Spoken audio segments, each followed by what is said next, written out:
Perang Rusia-Ukraina masih terus berlanjut. Bahkan sudah memasuki hari ke-877 pada Jumat, tanggal 19 Juli tahun 2024.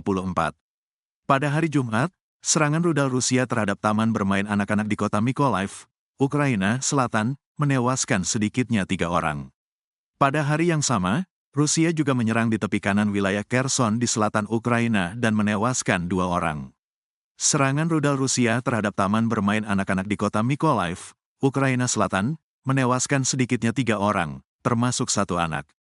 Hal itu dikatakan Presiden Ukraina Volodymyr Zelensky pada Jumat, tanggal 19 Juli tahun 2024. Rudal itu menghantam taman bermain di sebelah bangunan tempat tinggal, kata Zelensky, sambil menyerukan kepada dunia untuk membantu menghentikan teror Rusia. Sampai saat ini, 5 orang diketahui terluka. 3 orang tewas akibat serangan ini, termasuk seorang anak-anak, ujarnya dalam postingan di Telegram. Dia menerbitkan foto-foto yang menunjukkan setidaknya 2 mayat, 1 tergeletak di bawah reruntuhan dekat pintu masuk sebuah gedung, dan 1 lagi di halaman. Orang-orang membawa 1 orang pergi dengan tandu dan jendela-jendela bangunan tempat tinggal bertingkat telah pecah. Sebelumnya, Presiden Ukraina telah berulang kali menyerukan kepada negara-negara pendukung Kyiv di barat untuk memberikan lebih banyak sistem pertahanan udara guna membantu negara itu melindungi langitnya dari rentetan serangan udara Rusia. Rusia kembali menyerang di tepi kanan wilayah Kherson di selatan Ukraina pada Jumat, sehari setelah Kyiv mengakui sebagian besar bentengnya di tepi kiri telah hancur. Akibat serangan itu, 2 orang tewas. Namun pada Kamis, militer mengakui bahwa meskipun pertempuran masih berlangsung di sana, sebagian besar posisi utama pasukan Ukraina di desa Krinky telah hancur total. Di kota Bilozerka, sekitar 5 km ke daratan dari sungai Dnipro, serangan besar-besaran artileri roket Rusia menyebabkan 2 orang tewas, kata Gubernur wilayah Kherson Oleksandr Prokudin. Setidaknya 5 orang lainnya terluka, termasuk seorang paramedis yang tertabrak drone saat membantu korban luka. Pasukan Rusia merebut sebagian besar wilayah Kherson ketika mereka menginvasi pada Februari tahun 2022. Namun pasukan Ukraina memaksa Moskwa menarik pasukannya dari tepi kanan pada akhir tahun itu. Kremlin mengklaim wilayah Kherson sebagai miliknya dan pasukannya di seberang sungai Dnipro terus menyerang wilayah sipil. Secara terpisah, di wilayah Kharkiv timur laut Ukraina, serangan rudal Iskander melukai sedikitnya 9 orang termasuk seorang anak laki-laki berusia 14 tahun, kata Kementerian Dalam Negeri. Pertama kalinya Rusia menjatuhkan bom udara FAP-3000 ke Ukraina. Dilansir dari AFP, video detik-detik Rusia meluncurkan bom seberat 6.600 pon atau 3,3 ton itu dirilis langsung oleh Kementerian Pertahanan Rusia pada 14 Juli lalu. Dalam video tersebut, tampak bom berukuran super jumbo itu diluncurkan dari jet tempur Rusia. Terlihat dari udara, serangan Rusia itu menciptakan ledakan dahsyat di Ukraina. Namun hingga saat ini belum diketahui secara pasti total korban jiwa imbas serangan tersebut.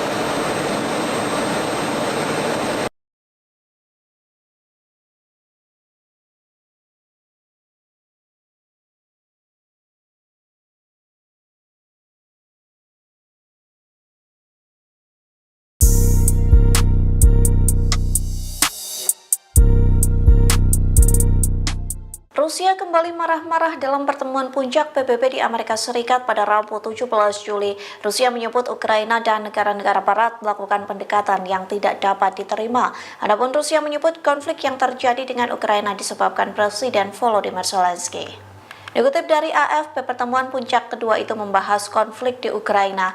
Namun kemarahan kembali disampaikan oleh Menteri Luar Negeri Rusia Sergei Lavrov. Ia mengatakan Ukraina dan negara barat melakukan kerjasama dan memiliki pemikiran yang sepihak terkait konflik dengan Rusia. Lavrov menyebut formula Zelensky masih menjadi dasar dari semua upaya Rusia di Ukraina. Dalam forum tersebut, Lavrov juga membahas kemungkinan pertukaran tahanan reporter Amerika Serikat yakni Evan Gershkovich Gershkovich. Perlu diketahui, Evan Gershkovich merupakan reporter yang ditangkap dan ditahan di Rusia. Pasalnya, ia diduga menjadi mata-mata Amerika Serikat di Moskow. Nantinya Gershkovich akan hadir di pengadilan Rusia pada tanggal 18 Juli untuk sidang kedua.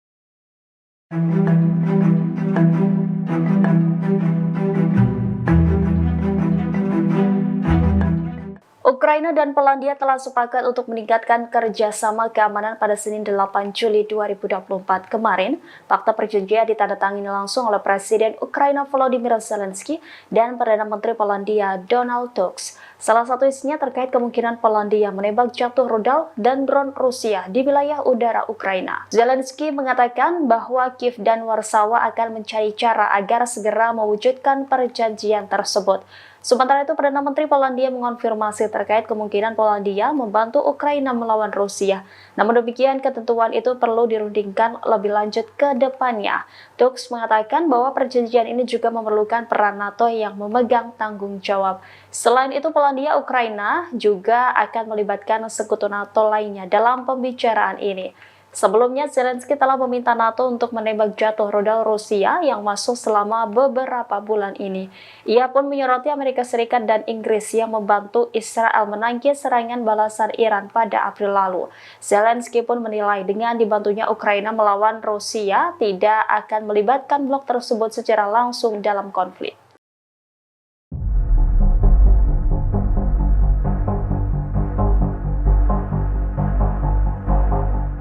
Presiden Rusia Vladimir Putin secara resmi membagikan persenjataan terbaru mereka, bom luncur seberat 6.000 pound yang saat ini diluncurkan oleh Rusia, yang juga menjadi ancaman bagi Israel yang terus-menerus menyerang jalur Gaza.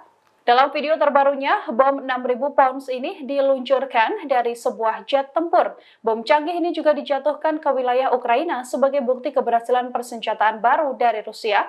Pilot jet tempur tersebut awalnya melaju dengan bom FAB-3000-nya. Tak lama, bom tersebut dijatuhkan dalam serangan udara.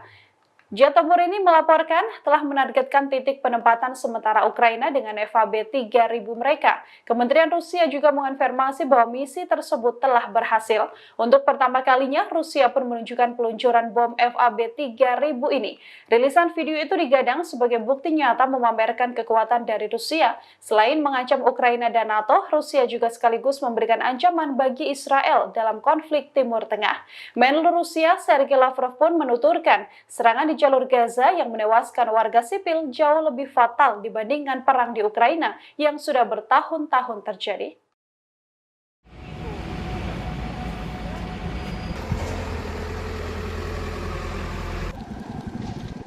5 warga Ukraina tewas dan 34 lainnya terluka seusai Rusia menyerang Dnipro yang menjadi kota terbesar di Ukraina Tengah.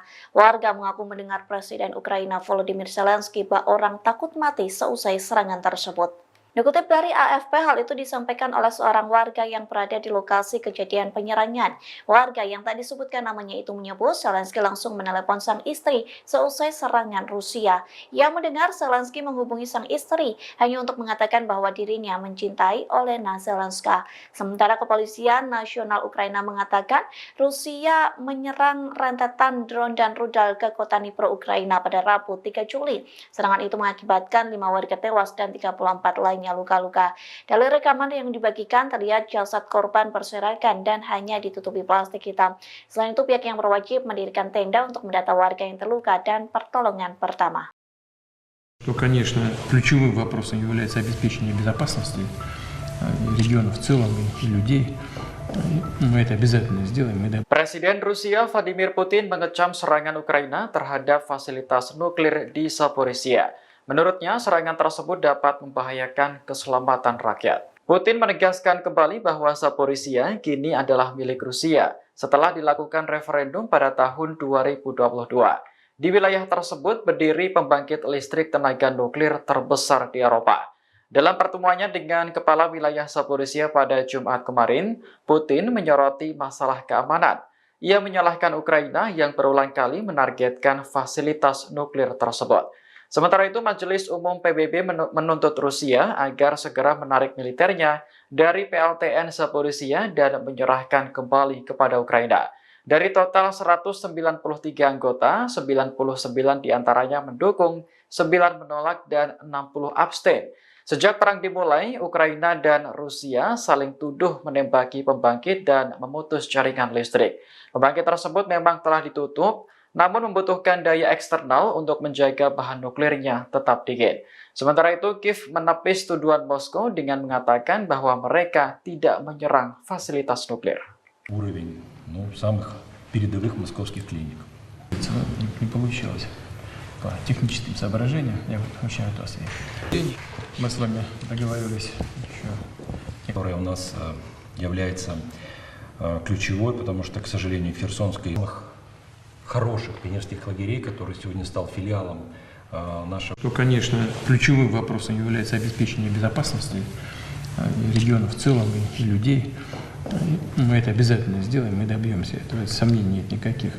Я вижу и такие вещи, на которые нельзя не обращать внимания, связанные с тоже безопасностью. Это прежде всего, конечно, безопасность атомной электростанции Запорожской.